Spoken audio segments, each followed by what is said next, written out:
ਲੋ ਜੀ, ਪਹਿਲਾਂ ਫਿਰ ਪੇ ਸਲਾਹ ਤੋਂ ਬਾਈ ਚਾਂਸ ਸਾਨੂੰ ਹੋਰੀ ਨਾਲ ਆਏ ਹੋਏ ਨੇ ਪ੍ਰੋਗਰਾਮ ਦੇ ਵਿੱਚ, ਉਹਨਾਂ ਨਾਲ ਤੁਹਾਡੀ ਗੱਲਬਾਤ ਕਰਵਾ ਦਈਏ।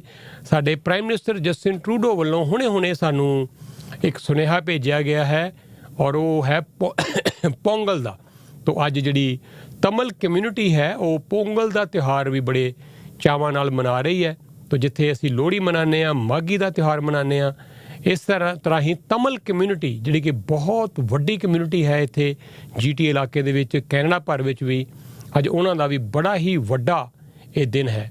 ਤਾਂ ਪ੍ਰਾਈਮ ਮਿਨਿਸਟਰ ਨੇ, ਉਹਨਾਂ ਦੀ ਪਤਨੀ ਸੋਫੀ ਨੇ, ਉਹਨਾਂ ਨੇ ਸਪੈਸ਼ਲ ਇਹ ਸੁਨੇਹਾ ਭੇਜਿਆ ਹੈ ਪੋਂਗਲ ਦੇ ਉੱਤੇ। ਵੈਸੇ ਮੈਂ ਥੋੜ੍ਹਾ ਜਿਹਾ ਹੈਰਾਨ ਹਾਂ, ਪ੍ਰਾਈਮ ਮਿਨਿਸਟਰ ਜਿੰਨੇ ਵੀ ਆਪਣੇ ਮੋਸਟਲੀ ਤਿਉਹਾਰ ਨੇ, ਵਿਸਾਖੀ ਵਗੈਰਾ, ਦੀਵਾਲੀ, ਸਭ ਦੇ ਸੁਨੇਹਾ ਭੇਜਦੇ ਆ, ਲੇਕਿਨ ਲੋਹੜੀ ਦਾ ਅਤੇ ਮਾਘੀ ਦਾ ਸ਼ਾਇਦ ਉਹਨਾਂ ਨੂੰ ਹਜੇ ਕਿਸੇ ਨੇ ਇਹਦੇ ਬਾਰੇ ਦੱਸਿਆ ਨਹੀਂ। ਵਰਨਾ ਹੋ ਸਕਦਾ ਆਉਣ ਵਾਲੇ ਸਾਲਾਂ ਦੇ ਵਿੱਚ ਸਾਨੂੰ ਮਾਘੀ ਦੀਆਂ ਅਤੇ ਲੋਹੜੀ ਦੀਆਂ ਮੁਬਾਰਕਾਂ ਵੀ ਪ੍ਰਾਈਮ ਮਿਨਿਸਟਰ ਦਫ਼ਤਰ ਵੱਲੋਂ ਮਿਲਿਆ ਕਰਨ। ਪਰ ਉਹਨਾਂ ਨੇ ਤਮਿਲ ਕਮਿਊਨਿਟੀ ਨੂੰ ਅੱਜ ਦੇ ਇਸ ਦਿਨ ਦੀ ਵੀ ਬਹੁਤ ਬਹੁਤ ਮੁਬਾਰਕਬਾਦ ਦਿੱਤੀ ਹੈ। ਸੋ ਬੜਾ ਪਵਿੱਤਰ ਦਿਨ ਹੈ ਅੱਜ, ਮਕਰ ਸੰਕ੍ਰਾਂਤੀ। ਜੇ ਭਾਰਤ ਦੇ ਅਸੀਂ ਅਗਰ ਧਾਰਮਿਕ ਪੱਖ ਤੋਂ ਦੇਖੀਏ ਤਾਂ ਸਭ ਤੋਂ ਮੋਸਟ ਜਿਹੜਾ ਕਹਿੰਦੇ ਨਾ ਸੀਕ੍ਰੇਟ ਡੇ, ਪਵਿੱਤਰ ਦਿਨ ਇਹ ਅੱਜ ਦਾ ਹੈ। ਨਵੇਂ ਸਾਲ ਦੀ ਵੀ ਸ਼ੁਰੂਆਤ ਹੋਈ ਹੈ, ਵਿਕਰਮੀ ਸੰਮਤ ਜਿਹੜਾ ਭਾਰਤੀ ਕੈਲੰਡਰ ਹੈ ਉਹਦੇ ਮੁਤਾਬਕ। ਮਾਘੀ ਦਾ ਤਿਉਹਾਰ ਅੱਜ ਬਹੁਤ ਸ਼ਰਧਾ ਦੇ ਨਾਲ ਮਨਾਇਆ ਜਾ ਰਿਹਾ ਹੈ, ਜਿਹਦਾ ਸਿੱਖ ਜਿਹੜਾ ਧਰਮ ਦੇ ਵਿੱਚ ਬੜਾ ਵੱਡਾ ਅੱਜ ਦਾ ਇਹ ਦਿਨ ਹੈ। ਤਾਂ ਅੱਜ ਸੰਗਰਾਂਦ ਵੀ ਹੈ, ਤਾਂ ਬੜਾ ਪਵਿੱਤਰ ਦਿਨ। ਅਤੇ ਅਨੂ ਹੋਰਾਂ ਦਾ ਕਰਦੇ ਹਾਂ ਸਵਾਗਤ। ਅਨੂ ਜੀ, ਤੁਹਾਡਾ ਸਵਾਗਤ ਕਰਦੇ ਹਾਂ। ਸਤਿ ਸ਼੍ਰੀ ਅਕਾਲ ਜੀ, ਬਹੁਤ ਬਹੁਤ ਸਵਾਗਤ। ਸਾਡੀ ਜਿੰਨੀ ਵੀ ਕਮਿਊਨਿਟੀ ਹੈਗੀ ਸਾਰਿਆਂ ਨੂੰ ਮੇਰਾ ਪਿਆਰ ਭਰਾ ਸਤਿ ਸ਼੍ਰੀ ਅਕਾਲ ਤੇ ਆਦਾਬ। ਤੇ ਜਿਵੇਂ ਤੁਸੀਂ ਕਿਹਾ ਰਜਿੰਦਰ ਜੀ, ਬੜਾ ਵਧੀਆ ਅੱਜ ਦਾ ਦਿਨ ਬਹੁਤ ਹੀ ਸ਼ੁਭ ਦਿਨ ਹੈਗਾ ਸਾਰਿਆਂ ਨੂੰ। ਮਕਰ ਸੰਕ੍ਰਾਂਤੀ, ਲੋਹੜੀ, ਮਾਘੀ, ਸਭ ਜਿੰਨੀ ਵੀ ਪੋਂਗਲ ਦੀ ਫੈਸਟੀਵਿਟੀਜ਼ ਜਿਹੜੀ ਚੱਲਦੀਆਂ ਹੈਗੇ ਨੇ ਇਨ ਦਿਨਾਂ ਦੇ ਵਿੱਚ, ਸਾਰੇ ਲਿਸਨਰਸ ਨੂੰ ਉਹਦੀ ਬਹੁਤ ਬਹੁਤ ਮੁਬਾਰਕਬਾਦ ਜੀ। ਔਰ ਅਨੂ ਜੀ, ਮੋਸਟਲੀ ਤਾਂ ਤੁਹਾਡੇ ਨਾਲ ਅਸੀਂ ਜਿਹੜੀ ਗੱਲ ਕਰਦੇ ਹਾਂ ਉਹ ਕਰਦੇ ਹੁੰਦੇ ਹਾਂ ਐਕਸੀਡੈਂਟ ਕਲੇਮ ਦੇ ਬਾਰੇ, ਪਰਸਨਲ ਇੰਜਰੀ ਕਲੇਮ ਦੇ ਬਾਰੇ। ਕੋਈ ਡਰਿੰਕ ਐਂਡ ਡਰਾਈਵ ਕਰਕੇ ਕੋਈ ਚਾਰਜ ਹੋ ਗਿਆ, ਡੈਮੇਜ ਹੋ ਗਿਆ ਗੱਡੀ ਨੂੰ, ਉਹਦਾ ਕੀ ਕੰਪਨਸੇਸ਼ਨ ਹੈ, ਕੀ ਪੈਨਲਟੀਜ਼ ਨੇ, ਬਹੁਤ ਸਾਰੀ ਗੱਲ ਕਰਦੇ ਹਾਂ। ਲੇਕਿਨ ਇਹ ਜਦੋਂ ਕੋਵਿਡ ਦਾ ਸਿਲਸਿਲਾ ਸ਼ੁਰੂ ਹੋਇਆ ਹੈ, ਕੋਵਿਡ ਕਰਕੇ ਵੀ ਬਹੁਤ ਸਾਰੀਆਂ ਕੰਪਲੀਕੇਸ਼ਨਸ ਆ ਰਹੀਆਂ। ਬਹੁਤ ਸਾਰੇ ਲੋਕਾਂ ਨੇ ਜਿਨ੍ਹਾਂ ਨੇ ਵੈਕਸੀਨਸ ਲਗਵਾਏ ਹੈ, ਕਈਆਂ ਨੂੰ ਉਹਦੇ ਬੜੇ ਸੀਰੀਅਸ ਆਫਟਰ ਇਫੈਕਟਸ ਆਏ ਹੈ। ਹਾਲਾਂਕਿ ਜਿਹੜੀਆਂ ਵੱਡੀਆਂ ਕੰਪਨੀਆਂ ਬੜੀਆਂ ਸਮਾਰਟ ਨੇ ਔਰ ਉਹਨਾਂ ਨੇ ਇੰਡੈਮਨੀਫਾਈ ਆਪਣੇ ਆਪ ਨੂੰ ਕਰਵਾ ਲਿਆ ਹੋਇਆ ਜੀ ਕਿ ਸਾਡਾ ਟਰਾਇਲ ਕੰਪਲੀਟ ਨਹੀਂ ਹੋਇਆ, ਕੁਛ ਹੋ ਗਿਆ ਤੇ ਅਸੀਂ ਜ਼ਿੰਮੇਵਾਰ ਨਹੀਂ ਹਾਂ, ਲੋੜ ਸੀ ਤੜ ਵੈਕਸੀਨ ਲਗਾਏ ਜਾ ਰਹੇ ਹੈ।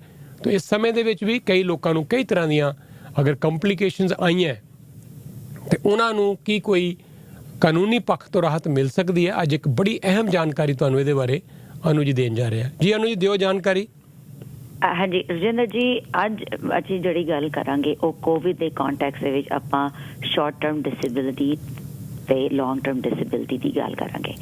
ਇਹ ਜਿਹੜੀ ਸ਼ਾਰਟ ਟਰਮ ਡਿਸੇਬਿਲਿਟੀ ਹੁੰਦੀ ਹੈ, ਜਿਹੜੀ ਲੌਂਗ ਟਰਮ ਡਿਸੇਬਿਲਿਟੀ, ਦੋਨੋਂ ਡਿਸੇਬਿਲਿਟੀ ਹੈਗੀਆਂ ਨੇ, ਇਹ ਤਕਰੀਬਨ ਲੋਕਾਂ ਨੂੰ ਅਵੇਲੇਬਲ ਹੁੰਦੀਆਂ ਨੇ ਆਪਣੇ ਕੰਮ ਤੋਂ।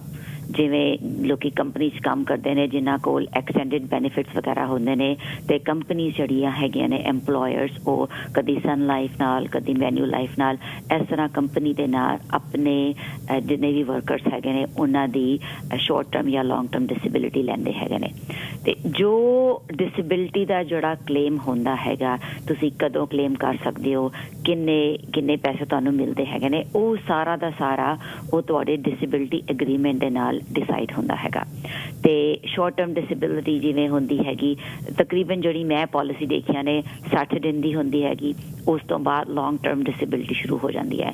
ਕਈ ਡਿਸੇਬਿਲਿਟੀ ਕਲੇਮ ਪਹਿਲੇ 60 ਦਿਨ ਦੇ 100% ਕਵਰ ਕਰਦੇ ਨੇ, ਕਈ 80% ਕਵਰ ਕਰਦੇ ਨੇ ਤੁਹਾਡੀ ਸੈਲਰੀ ਦਾ, ਕਈ 70% ਕਵਰ ਕਰਦੇ ਹੈਗੇ ਨੇ, ਕਦੀ ਲੌਂਗ ਟਰਮ ਦੇ ਬਾਅਦ ਛੋਟੀ ਅਮਾਊਂਟ ਕਵਰ ਕਰਦੇ ਨੇ 60%। ਕਦੀ ਜਿਹੜੀ ਸ਼ਾਰਟ ਟਰਮ ਜਾਂ ਲੌਂਗ ਟਰਮ ਡਿਸੇਬਿਲਿਟੀ ਹੈਗੀ ਟੈਕਸੇਬਲ ਹੁੰਦੀ ਹੈ, ਕਦੀ ਨਹੀਂ ਟੈਕਸੇਬਲ ਹੁੰਦੀ। ਅਤੇ ਇਹ ਜਿਹੜੇ ਹੈਗੇ ਨੇ ਨਾ, ਇਹ ਡਿਫਰੈਂਟ, ਇਹ ਕਿਸੇ ਮਤਲਬ ਤੁਸੀਂ ਇੰਡੀਵਿਜੂਅਲ ਪਾਲਿਸੀ ਦੇ ਨਾਲ ਦੇਖ ਕੇ ਪਤਾ ਚੱਲੇਗਾ ਵੀ ਤੁਹਾਡੀ ਕਿਸ ਤਰ੍ਹਾਂ ਦੀ ਪਾਲਿਸੀ ਸੀਗੀ। ਅਤੇ ਜੇ ਤੁਹਾਡੀ ਇਸ ਤਰ੍ਹਾਂ ਦੀ ਪਾਲਿਸੀ ਹੈਗੀ ਕਿ ਜੋ ਤੁਹਾਨੂੰ ਲੌਂਗ ਟਰਮ ਡਿਸੇਬਿਲਿਟੀ ਨੂੰ ਪੇ ਕਰੇਗੀ, ਅਤੇ ਉਸ ਦੇ ਵਿੱਚ ਹੁਣ ਵਿਦਿਨ ਕੋਵਿਡ ਕੰਟੈਕਸਟ ਲੋਕਾਂ ਨੂੰ ਅਸੀਂ ਦੇਖ ਰਹੇ ਹਾਂ ਕਿ ਕਲੇਮ ਬਣਾ ਰਹੇ ਹੈਗੇ ਨੇ। ਹੁਣ ਤੱਕ ਕੋਰਟ ਦੇ ਵਿੱਚ ਇਸ ਤਰ੍ਹਾਂ ਦੇ ਕੇਸਿਸ ਨਹੀਂ ਆਏ ਨੇ ਜਿਨ੍ਹਾਂ ਨੇ ਡਾਇਰੈਕਟਲੀ ਜਾਂ ਇਨਡਾਇਰੈਕਟਲੀ ਕੋਵਿਡ ਦੇ ਨਾਲ ਹੋਇਆ ਵੀ ਕੋਵਿਡ ਦੇ ਨਾਲ ਡਿਸੇਬਿਲਿਟੀ ਹੋ ਸਕਦੀ ਕਿ ਨਹੀਂ ਹੋ ਸਕਦੀ। ਤੇ ਇਸ ਤਰ੍ਹਾਂ ਦੇ ਕਲੇਮ ਨੂੰ ਕੋਰਟ ਦੇ ਵਿੱਚ ਡਿਸਾਈਡ ਹੋਣ ਵਿੱਚ ਥੋੜਾ ਜਿਹਾ ਵਕਤ ਲੱਗੇਗਾ ਕਿਉਂਕਿ ਇਹ ਅਪਕਮਿੰਗ ਕਲੇਮਸ ਹੈਗੇ ਨੇ। ਲੇਕਿਨ ਜਿੱਥੇ ਤੱਕ ਲੀਗਲ ਕਮਿਊਨਿਟੀ ਦੇਖ ਰਹੀ ਹੈਗੀ ਪ੍ਰੈਡਿਕਸ਼ਨ ਹੈਗੀ ਤੇ ਉਹਦੇ ਵਿੱਚ ਤੇ ਇਹੋ ਹੈਗੀ ਕਿ ਜਿਹੜੀ ਮੋਸਟਲੀ ਕਲੇਮ ਦੀ ਡੈਫੀਨੇਸ਼ਨ ਹੁੰਦੀ ਹੈ ਨਾ ਡਿਸੇਬਿਲਿਟੀ, ਉਹਦੇ ਵਿੱਚ ਫਿਜ਼ੀਕਲ ਪ੍ਰੋਬਲਮ ਵੀ ਆਉਂਦੀਆਂ ਨੇ ਤੇ ਮਾਨਸਿਕਤਾ ਜਿਵੇਂ ਸਾਈਕੋਲੋਜੀਕਲ ਪ੍ਰੋਬਲਮ ਕਹਿੰਦੀਆਂ ਹਨ ਉਹ ਵੀ ਆਉਂਦੀਆਂ ਹੈਗੇ ਨੇ। ਤੇ ਉਸ ਬੁਨਿਆਦ ਦੇ ਉੱਤੇ ਜੇ ਕੋਵਿਡ ਦੇ ਨਾਲ ਕਿਸੇ ਨੂੰ ਵੀ ਫਿਜ਼ੀਕਲ ਬਿਮਾਰੀ ਹੋਏ, ਚਾਹੇ ਉਹ ਕੋਵਿਡ ਹੋਣ ਦੀ ਵਜ੍ਹਾ ਨਾਲ ਹੋਏ ਜਾਂ ਉਹ ਕੋਵਿਡ ਦੇ ਇੰਜੈਕਸ਼ਨ ਦੀ ਵਜ੍ਹਾ ਦੇ ਨਾਲ ਹੋਏ, ਕੋਈ ਵੀ ਪ੍ਰੋਬਲਮ ਹੋਏ ਜਿਵੇਂ ਹੈਡੇਕਸ ਹੈਗੀ ਜਾਂ ਕਿਸੇ ਨੂੰ ਫਟੀਗ ਹੋ ਗਈ, ਬਹੁਤ ਜ਼ਿਆਦਾ ਥਕਾਵਟ ਹੋ ਗਈ ਜਾਂ ਉਹਨਾਂ ਨੂੰ ਕੰਮ ਤੇ ਫੋਕਸ ਨਹੀਂ ਕਰ ਸਕਦੇ ਨੇ, ਜਾਂ ਫਿਰ ਜਿਵੇਂ ਬਹੁਤ ਸਾਰੇ ਮੈਂ ਕੇਸਿਸ ਦੇਖੇ ਨੇ ਜਿਹੜੇ ਫਰੰਟ ਲਾਈਨ ਸਾਡੇ ਵਰਕਰ ਹੈਗੇ ਨੇ ਜਿਨ੍ਹਾਂ ਦਾ ਬਹੁਤ ਬਹੁਤ ਸ਼ੁਕਰੀਆ, ਉਹ ਸਾਡੀ ਸਾਡੇ ਸੇਫਟੀ ਵਾਸਤੇ ਈਵਨ ਪੈਂਡੈਮਿਕ ਦੇ ਵਿੱਚ ਕੰਮ ਕਰੀ ਜਾ ਰਹੇ ਨੇ ਹੈਗੇ, ਡਾਕਟਰਸ ਹੈਗੇ ਨੇ, ਨਰਸਿਸ ਹੈਗੀਆਂ ਨੇ, ਐਮਰਜੈਂਸੀ ਦੇ ਵਿੱਚ ਜਿਹੜੇ ਲੋਕ ਕੰਮ ਕਰਦੇ ਹੈਗੇ ਨੇ, ਟੈਕਨੀਸ਼ੀਅਨਸ ਹੈਗੇ ਨੇ, ਹਸਪੀਟਲ ਸਟਾਫ ਹੈਗਾ, PSW ਹੈਗੇ ਨੇ, ਇਹ ਸਾਰੇ ਲੋਕ ਪੈਂਡੈਮਿਕ ਦੇ ਵਿੱਚ ਵੀ ਨਾ ਕੰਮ ਕਰੀ ਜਾ ਰਹੇ ਨੇ। ਲੇਕਿਨ ਇਹਨਾਂ ਸਾਰੇ ਲੋਕਾਂ ਨੂੰ ਅਸੀਂ ਦੇਖਿਆ ਕਿ ਬਹੁਤ ਸਾਰੇ ਸਾਈਕੋਲੋਜੀਕਲ ਪ੍ਰੋਬਲਮ ਆ ਰਹੀਆਂ ਨੇ। ਇੱਕ ਤਾਂ ਫਿਜ਼ੀਕਲੀ ਵੀ ਐਗਜ਼ੌਸਟ ਹੋ ਚੁੱਕੇ ਨੇ ਰਜਿੰਦਰ ਜੀ ਸਾਰਾ ਇੰਨੇ ਕੰਮ ਕਰਕੇ, ਪਲੱਸ ਸਾਈਕੋਲੋਜੀਕਲ ਉਹਨਾਂ ਨੂੰ ਬਹੁਤ ਸਾਰੀ ਐਂਗਜ਼ਾਇਟੀ ਹੈਗੀ ਕਿਉਂਕਿ ਉਹ ਕੰਮ ਤੇ ਜਾਂਦੇ ਹੈਗੇ ਨੇ, ਉਹਨਾਂ ਨੂੰ ਇਹ ਨਹੀਂ ਪਤਾ ਕਿ ਕੰਮ ਦੇ ਵਿੱਚੋਂ ਹੁਣ ਉਹ ਕੋਵਿਡ ਦੇ ਦੌਰਾਨ ਜਾ ਰਹੇ ਹੈਗੇ ਨੇ, ਪਤਾ ਨਹੀਂ ਉਹ ਬਿਮਾਰ ਹੋ ਜਾਣਗੇ, ਪਤਾ ਨਹੀਂ ਆਗੇ ਉਹਨਾਂ ਦੀ ਫੈਮਿਲੀ ਨੂੰ ਉਹ ਪਾਸ ਕਰ ਦੇਣਗੇ, ਕੋਈ ਆਪਣੇ ਐਲਡਰਲੀ ਪੇਰੈਂਟਸ ਦੇ ਨਾਲ ਰਹਿੰਦੇ ਨੇ। ਤਾਂ ਕਾਨਸਟੈਂਟ ਜਿਹੜੀ ਹੈ ਨਾ ਸਟ੍ਰੈਸ ਦੇ ਵਿੱਚ ਲੋਕੀ ਰਹਿ ਰਹੇ ਹੈਗੇ ਨੇ, ਘਰ ਦੇ ਵਿੱਚ ਜਿਵੇਂ ਲੋਕੀ ਬੰਦ ਹੈਗੇ ਨੇ, ਨਾ ਕਿੱਥੇ ਆਉਣਾ ਨਾ ਕਿੱਥੇ ਜਾਣਾ, ਤੇ ਉਸ ਕਰਕੇ ਜਿਨ੍ਹਾਂ ਦੀ ਪ੍ਰੀ ਐਗਜ਼ਿਸਟਿੰਗ ਜਿਨ੍ਹਾਂ ਨੂੰ ਸਾਈਕੋਲੋਜੀਕਲ ਪ੍ਰੋਬਲਮ ਸੀਗੀ ਜਾਂ ਡਿਪਰੈਸ਼ਨ ਸੀਗਾ ਜਾਂ ਥੋੜੀ ਐਂਗਜ਼ਾਇਟੀ ਹੋ ਗਈ ਸੀ, ਉਹ ਵੱਧ ਕੇ ਕਈਆਂ ਨੂੰ ਐਡਿਕਸ਼ਨ ਪ੍ਰੋਬਲਮ ਹੋ ਗਈਆਂ ਨੇ, ਕਈਆਂ ਨੂੰ ਐਲਕੋਹਲ ਘਰ ਬੈਠੇ ਪੀਣ ਦੀ ਆਦਤ ਹੈ, ਬਹੁਤ ਸਾਰੀ ਸਾਈਕੋਲੋਜੀਕਲ ਜਿਹੜੀ ਕੰਡੀਸ਼ਨ ਹੈ ਨਾ ਉਹ ਕੋਵਿਡ ਦੀ ਵਜ੍ਹਾ ਨਾਲ ਆ ਰਹੀ ਹੈਗੇ ਨੇ। ਤੇ ਜੇ ਤੁਸੀਂ ਇਹਨਾਂ ਸਾਰੀ ਕੰਡੀਸ਼ਨ ਦੀ ਵਜ੍ਹਾ ਨਾਲ ਤੁਸੀਂ ਕੰਮ ਤੇ ਨਹੀਂ ਕਰ ਸਕਦੇ, ਜੇ ਤੁਹਾਡੀ ਘਰ ਦੇ ਵਿੱਚ ਵੀ ਕੰਮ ਕਰਨਾ ਹੈਗਾ ਜਾਂ ਬਾਹਰ ਜਾ ਕੇ ਵੀ ਕਰਨਾ ਹੈ, ਤੁਸੀਂ ਕੰਮ ਨਹੀਂ ਕਰ ਸਕਦੇ ਹੋਗੇ ਐਂਡ ਤੁਹਾਡੇ ਕੋਲ ਸ਼ਾਰਟ ਟਰਮ ਜਾਂ ਲੌਂਗ ਟਰਮ ਡਿਸੇਬਿਲਿਟੀ ਹੈਗੀ, ਤੁਸੀਂ ਜ਼ਰੂਰ ਉਸ ਪਾਲਿਸੀ ਨੂੰ ਕਿਸੇ ਲਾਇਰ ਨੂੰ ਦਿਖਾ ਕੇ ਕੰਸਲਟ ਕਰੋ ਕਿਉਂਕਿ ਇਹ ਕੋਈ ਪੋਸੀਬਲ ਹੈਗਾ ਕਿ ਤੁਹਾਡਾ ਕਲੇਮ ਜਿਹੜਾ ਹੈਗਾ ਡਿਸੇਬਿਲਿਟੀ ਕੈਰੀਅਰ ਨੂੰ ਨਾਲ ਬਣ ਸਕਦਾ ਹੈਗਾ। ਲੇਕਿਨ ਜਿਹੜੀ ਉਹਨਾਂ ਦੀ ਕੰਡੀਸ਼ਨਸ ਹੁੰਦੀਆਂ ਨੇ ਨਾ ਉਹ ਸਟ੍ਰਿਕਟ ਹੁੰਦੀਆਂ ਨੇ ਵੀ ਡਿਸੇਬਿਲਿਟੀ ਦੇ ਹੋਣ ਦੇ ਇੱਕ ਸਰਟਨ ਟਾਈਮ ਦੇ ਵਿੱਚ ਉਹਨਾਂ ਨਾਲ ਕਲੇਮ ਕਰਨਾ ਹੁੰਦਾ ਹੈਗਾ। ਕਈ ਇੰਸ਼ੋਰੈਂਸ ਕੰਪਨੀ ਕਹਿੰਦੀਆਂ ਨੇ ਵਿਦਿਨ 2 ਵੀਕਸ, ਕਈ ਹੁੰਦਾ ਨਾ 4 ਵੀਕਸ, ਤੇ ਜੇ ਤੁਹਾਡਾ ਕਲੇਮ ਉਹ ਡਿਨਾਈ ਵੀ ਕਰਦੇ ਹੈਗੇ ਨੇ ਤੇ ਤੁਹਾਨੂੰ ਉਹ ਟਾਈਮ ਦਿੰਦੇ ਨੇ ਕਿ ਇਸ ਟਾਈਮ ਦੇ ਵਿੱਚ ਤੁਸੀਂ ਅਪੀਲ ਕਰ ਸਕਦੇ ਹੈਗੇ ਹੋ। ਤੇ ਜੇ ਮਤਲਬ ਇਸ ਕੰਮ ਦੇ ਵਿੱਚ ਲਾਪਰਵਾਹੀ ਨਾ ਵਰਤੋ। ਜੇ ਤੁਹਾਡੀ ਕੋਈ ਵੀ ਡਿਸੇਬਿਲਿਟੀ ਦੀ ਪਾਲਿਸੀ ਹੈਗੀ ਕੰਮ ਦੇ ਥਰੂ ਹੈਗੀ ਜਾਂ ਤੁਸੀਂ ਆਪਣੀ ਪ੍ਰਾਈਵੇਟ ਖਰੀਦੀ ਹੈਗੀ ਤੇ ਉਹਦੇ ਵਿੱਚ ਤੁਹਾਡੇ ਸ਼ਾਰਟ ਟਰਮ ਜਾਂ ਲੌਂਗ ਟਰਮ ਡਿਸੇਬਿਲਿਟੀ ਹੈਗੀ ਤੇ ਕੋਵਿਡ ਦੀ ਵਜ੍ਹਾ ਨਾਲ, ਜੇ ਕੋਵਿਡ ਹੋਣ ਦੀ ਵਜ੍ਹਾ ਨਾਲ ਜਾਂ ਕੋਵਿਡ ਦੇ ਇੰਜੈਕਸ਼ਨ ਦੀ ਵਜ੍ਹਾ ਨਾਲ ਕਿਸੇ ਵੀ ਤਰ੍ਹਾਂ ਦੀ ਤੁਹਾਨੂੰ ਡਿਸੇਬਿਲਿਟੀ ਹੈਗੀ, ਤੁਸੀਂ ਦੇਰ ਨਾ ਕਰੋ। You can always give us a call, ਅਸੀਂ ਤੁਹਾਨੂੰ ਜਾਣਕਾਰੀ ਦੇ ਸਕਦੇ ਹੈਗੇ ਆ। ਤੁਸੀਂ ਕੋਵਿਡ ਦੇ ਬੁਨਿਆਦ ਦੇ ਵਿੱਚ ਆਪਣੀ ਸ਼ਾਰਟ ਟਰਮ ਤੇ ਲੌਂਗ ਟਰਮ ਦੇ ਵਾਸਤੇ ਫਾਈਟ ਕਰ ਸਕਦੇ ਹੈਗੇ ਹੋ। ਮੇਰਾ ਨੰਬਰ ਜੇ ਫਰਦਰ ਇਨਫੋਰਮੇਸ਼ਨ ਚਾਹੀਦੀ ਹੋਏ ਤੇਰਾ ਮੇਰਾ ਨੰਬਰ ਹੈਗਾ 4167340439 416-734-0439। ਜੀ ਮੈਂ ਨੰਬਰ ਰਿਪੀਟ ਕਰ ਦਿੰਦਾ ਜੀ 4167340439।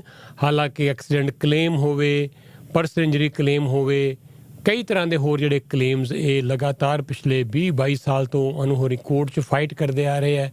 ਲੰਬਾ ਤਜਰਬਾ ਹੈ ਉਹਨਾਂ ਦੇ, ਇੱਕ ਪ੍ਰੈਸੀਡੈਂਟ ਸੈੱਟ ਨੇ। ਲੇਕਿਨ ਇਹ ਇੱਕ ਨਵੀਂ ਤਰ੍ਹਾਂ ਦਾ ਜਿਹੜਾ ਸਿਲਸਿਲਾ ਹੈ ਕੋਵਿਡ ਦੇ ਕਾਰਨ ਡਿਸੇਬਿਲਿਟੀ ਦਾ, ਔਰ it will be interesting to see ਕਿ ਕੋਰਟਸ ਇਹਨਾਂ ਨੂੰ ਕਿਸ ਤਰੀਕੇ ਨਾਲ ਲੈਂਦੀਆਂ। ਕੋਰਟਸ ਅੰਡਰਸਟੈਂਡ ਕਰਦੀਆਂ ਕਿ ਲੋਕਾਂ ਨੂੰ ਬਹੁਤ ਵੱਡੀ ਮੁਸ਼ਕਿਲ 'ਚ ਗੁਜ਼ਰਨਾ ਪੈ ਰਿਹਾ ਹੈ, ਲੇਕਿਨ ਕੰਪਨਸੇਸ਼ਨ ਕੋਰਟਸ ਕਿਸ ਤਰ੍ਹਾਂ ਦਿੰਦੀਆਂ। ਕਈ ਤਰ੍ਹਾਂ ਦੇ ਜਜਮੈਂਟਸ ਆਉਣਗੀਆਂ। ਤੁਸੀਂ ਅਗਰ ਇਸ ਤਰ੍ਹਾਂ ਦੀ ਕਿਸੇ ਮੁਸ਼ਕਿਲ 'ਚ ਗੁਜ਼ਰ ਰਹੇ ਹੋ ਤੇ ਤੁਸੀਂ ਫੀਸ ਕੋਈ ਨਹੀਂ ਦੇਣੀ। ਅਨੂ ਜੀ ਇਹਦੇ ਬਾਰੇ ਥੋੜ੍ਹਾ ਕਲੀਅਰ ਕਰ ਦਿਓ। ਹਾਂਜੀ, ਮੇਰਾ ਨੰਬਰ ਹੈਗਾ 4167340439 7340439 416-734-0439। ਜੀ ਮੈਂ ਪੁੱਛ ਰਿਹਾ ਸੀਗਾ ਕਿ ਕੋਈ ਫੀਸ ਵਗੈਰਾ ਤੇ ਨਹੀਂ ਕਿਸੇ ਪੇ ਕਰਨੀ ਜਦੋਂ Oh, sorry. ਜੀ Sorry. I think there's a glitch in the conversation. मैंने ना जी।